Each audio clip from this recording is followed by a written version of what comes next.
Good evening. My name is Roy Dwyer. And I'm Abby Hatch, and welcome to Channel 7 News. It is 7 o'clock on December 31st, 1920. As you know, we're about to start a new year, so we like to go and do a throwback broadcast and reminisce on what has happened in the last couple years that really have changed our world and what has caused us to get there. Okay, let's start off by looking at one of the biggest events of the year, the passing of the 19th Amendment. The 19th Amendment states that the rights of citizens of the United States to vote shall not be denied or abridged by the United States or by any state on account of sex. Congress shall have power to enforce this article by appropriate legislation. This gives American women the right to vote. It was passed by Congress on June 4, 1919, and ratified on August 18, 1920. Achieving this milestone required a lengthy and difficult struggle. Victory took decades of agitation and protest. Beginning in the mid-19th century, several generations of women suffrage supporters lectured, wrote, marched, lobbied, and practiced civil disobedience to achieve what many Americans considered a radical change of the Constitution. Unfortunately, few early supporters lived to see the final victory in 1920. This movement was catalyzed by the World War a few years back. Let's take a look back and see how this grand event has exactly shaped our lives today. At the end of the Great War, a total of 9 million soldiers died along with 21 million injured. We saw new weaponry arise during the war, such as machine guns, tanks, and chemical weapons. We also saw trench warfare introduced. Those countries impacted by the war, the greatest were France and Germany. They sent almost 80% of their male populations, ages 15 and 49, off to war. We also saw 4 European dynasties fall as a result: Germany, Austria-Hungary, Russia, and Turkey. The war also had a great impact on women. This impact can be seen as one of the causes of the 19th Amendment just being passed. With men going off to war, jobs needed to be filled, and we saw many women step up to the plate because they felt the need to help with the war effort. This war led to the growth of women's public roles, which allowed suffragists to be more aggressive in support of their cause. Their cause paid off with the 19th Amendment just being passed recently. Thanks, Evan. It's crazy to think how far we've come. One of the biggest impacts of the war was the Treaty of Versailles. The Treaty of Versailles was one of the peace treaties at the end of World War I. It ended the state of war between Germany and the Allied powers. It was signed on the 28th of June, 1919, exactly 5 years after the assassination of Archduke Franz Ferdinand. The other Central Powers on the German side of World War I were dealt with in separate treaties. Although the armistice, signed on the 11th of November, 1918, ended the actual fighting, it took 6 months of negotiations at the Paris Peace Conference to conclude the peace treaty. The treaty was registered by the Secretariat of the League of Nations on the 21st of October, 1919. One of the many provisions in the treaty, one of the most important and controversial, required Germany accepted the responsibility of Germany and her allies for causing all the loss and damage during the war. This article, later known as the War Guilt Clause, the treaty forced Germany to disarm, make substantial territorial concessions, and pay reparations to certain countries that had formed the Entente powers. In 1921, the total cost of these reparations was assessed at 132 billion marks. Prominent figures on the Allied side, such as French Marshal Ferdinand Foch, criticized the treaty for treating Germany too leniently. The resulting of these competing and sometimes conflicting goals among the victors was a compromise that left no one content. Germany was neither pacified nor conciliated, nor was it permanently weakened. The time period leading up to World War I was the age of imperialism, a time when many countries in Western Europe were building up their empires throughout the world. They would oftentimes get into disagreements amongst themselves over who was to control certain areas of the world. Several European nations had empires in the late 19th century, through the British Empire was the far largest of these. This period saw a race to acquire the last territories open for colonialization. Much of this occurred in Africa, Britain, France, and Germany, all competed for new colonial possessions. This scramble for empire fueled rivalry and led to several diplomatic incidents, such as 2 Moroccan crises that were largely precipitated by the German Kaiser. Imperial instability was another contributor to European tensions. Critical problems in the Ottoman Empire also affected the balance of power in Eastern Europe. Described by satirists as the sick man of Europe, the Ottoman Sultanate was a rapid political, military, and economic decline by the second half of the 1800s. The Ottomans were defeated in several wars, including the Crimean War, Russo-Turkish War, and First Balkans War. These defeats, along with rising nationalism and revolutions in the Ottoman-controlled regions, resulted in gradual but significant losses of territory, with the Ottoman Empire shrinking at a risk of complete collapse. Europe's other imperial powers clamored to secure territory and influence in the region. Austria-Hungary hoped to expand into the Balkans. Russia moved to limit Austrian expansion while securing access to the Black Sea. Germany wanted to ensure the security and completion of the Berlin to Baghdad Railway, and Britain and France also had colonial and trade interests. Thanks, Lucas. Isn't it just amazing how one thing can lead to another? Speaking of that, let's take a look back on this progressive era and see how the 18th Amendment had effect. Many blamed all of the post-war unrest in America on foreign ideas of communism and radicalism. A nationwide fear of communists, socialists, anarchists, and other dissidents suddenly grabbed the American sphere in 1919 following a series of anarchist bombings. The nation was gripped with fear, innocent people were jailed for expressing their views, civil liberties were ignored, and many Americans feared that a Bolshevik-style revolution was at hand. Then, in the early 1920s, the fear seemed to dissipate just as quickly as it had begun, and the Red Scare was over. Many blamed all of the post-war unrest in America on foreign ideas of communism and radicalism. A nationwide fear of communists, socialists, anarchists, and other dissidents suddenly grabbed the American sphere in 1919 following a series of anarchist bombings. The nation was gripped with fear, innocent people were jailed for expressing their views, civil liberties were ignored, and many Americans feared that a Bolshevik-style revolution was at hand. Then, in the early 1920s, the fear seemed to dissipate just as quickly as it had begun, and the Red Scare was over. Thanks, Shannon, for that great report. And now another big event that happened in this era is the formation of the NAACP. Maggie's here to tell us about it. The National Association for the Advancement of Colored People, or the NAACP for short, was formed in 1909 by Moorfield Story and W.E.B. Du Bois after the race riots of 1908, which showed that there was an urgent need for an effective civil rights organization in the United States. The NAACP was formed to ensure the political, educational, and social and economic equality and rights of all persons and to eliminate racial hatred and racial discrimination. The NAACP's mission statement is as follows: to promote equality of rights and to eradicate caste or race prejudice among the citizens of the United States, to advance the interest of colored citizens, to secure for them impartial suffrage, and to increase their opportunities for securing justice in courts, education for their children, employment according to their ability, and complete equality before law. In its early years, the NAACP fought against the lynchings of many African Americans and overturning the Jim Crow laws, as well as opposing President Woodrow Wilson's ideas of introducing racial segregation into the federal government policy, offices, and hearings. The NAACP was also influential in getting African Americans the right to be military officers in World War I. By 1914, the NAACP had over 6,000 members and 50 branches. Okay, we're going to take a quick commercial break and we'll be right back.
Welcome back. Here's Lucas to talk about the current presidential election. Senator Warren Harding is leading Governor James Cox in the presidential race. For those who don't know, Harding is a Republican nomination and Cox is the Democrat nomination. This year is the first presidential election after the ratification of the 19th Amendment, granting women the right to vote in all 48 states for the first time. Cox's running mate, Franklin Roosevelt, recently visited Florida to gain support for Cox, but this didn't stand out too well. So it will be interesting to see the outcome of this race. That reminds me, remember the 1912 election? That was one nobody would have predicted. Let's take a quick look back on that. The United States presidential election of 1912 was held on Tuesday, November 5th, 1912. The election was a four-way contest. President William Howard Taft was renominated by the Republican Party. After former President Theodore Roosevelt failed to receive the Republican nomination, he called his own convention and created the Progressive Party, otherwise known as the Bull Moose Party. It nominated Roosevelt and ran candidates for other offices in major states. Democrat Woodrow Wilson was finally nominated on the 46th ballot of a contentious convention thanks to the support of William Jennings Bryan, the three-time Democratic presidential candidate who still had a large and loyal following in 1912. Eugene V. Debs, running for a fourth time, was the nominee of the Socialist Party of America. In the end, Wilson won the election, gaining a majority in the Electoral College and winning 42% of the popular vote, while Roosevelt won 27, Taft 23, and Debs 6. Wilson became the only elected president from the Democratic Party between 1892 and 1932, and the second of only two Democrats to be elected president between 1860 and 1932. This was the last election in which a candidate who was not Republican or Democrat came second in either the popular or electoral college. Oh my God. Let's take a break from talking about history and talk about some more current events. Abby, tell us about the Panama Canal.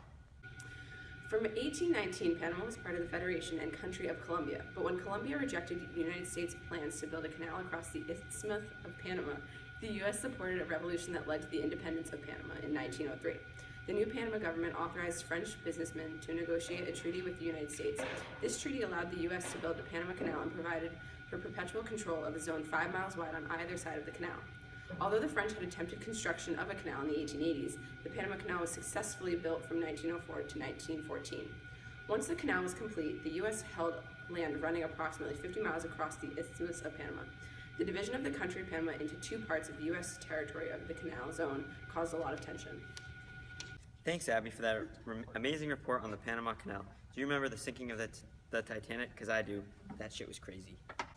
On April 10, 1912, the Titanic, the largest ship afloat, left England on her maiden voyage to New York City. The White Star Line had spared no expense in assuring her luxury. A legend, even before she sailed, her passengers were a mixture of the world's wealthiest people and even immigrants. The ship's construction made her nearly unsinkable, or so they thought. Her lifeboats were necessary only to rescue survivors of other sinking ships. 4 days into her journey, on the night of April 14th, she struck an iceberg. Her firemen compared the sound of the impact to the tearing of a calico. However, the collision was fatal and the icy water soon poured throughout the ship. It became obvious that many would not find safety in a lifeboat. Though each passenger was issued a life jacket, life expectancy in the cold water was little to none. As the forward portion of the ship sank deeper, passengers scrambled to the stern. The ship slowly slid beneath the waters 2 hours and 40 minutes after the collision. The next morning, the liner Carpathia rescued 705 survivors. 1,522 passengers and crew were lost. Subsequent inquiries attributed the high loss of life to an insufficient number of lifeboats and inadequate training in their use. The most recent sports controversy we saw in this time period was the 1919 World Series between the Chicago White Sox and Cincinnati Reds. Chicago lost the series, and 8 players have recently been found of intentionally losing the series for money from gamblers. They currently are awaiting trial. The same mobsters and gamblers that are linked with this scandal are also linked with bootlegging that has arisen because of the passing of the 18th Amendment back on January 16, 1919. In other sports news, we saw the up-and-coming baseball star Babe Ruth get traded from the Boston Red Sox to the New York Yankees. Ruth has shown much potential as a pitcher and hitter, so hopefully the Red Sox don't have to regret this trade. Also, in other news, the newly established NHL, which is composed of the Boston Bruins, Chicago Blackhawks, Detroit Red Wings, Montreal Canadiens, the New York Rangers, and the Toronto Maple Leafs, have had the second Stanley Cup in 1918, and Toronto Maple Leafs won that. Well, I don't know about you, Rory, but I've thoroughly enjoyed this special newscast today. So have I. It's great to look back on what's made our country great. And from all of us here at Channel 7, thank you and good night.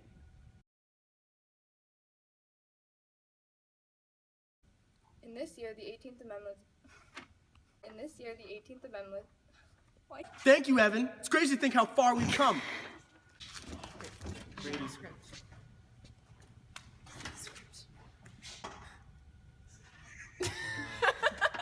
Thanks for that great broadcast, Shannon. And now, thanks for that great report, Shannon. And now, Maggie to tell us about the newly formed double. And thanks for that great report, Shannon.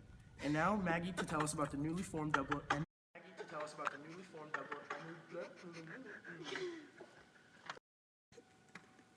This one is easy. For that great report. And now, another big event that happened in this era is the formation of the NAACP. Maggie's here to tell us about it.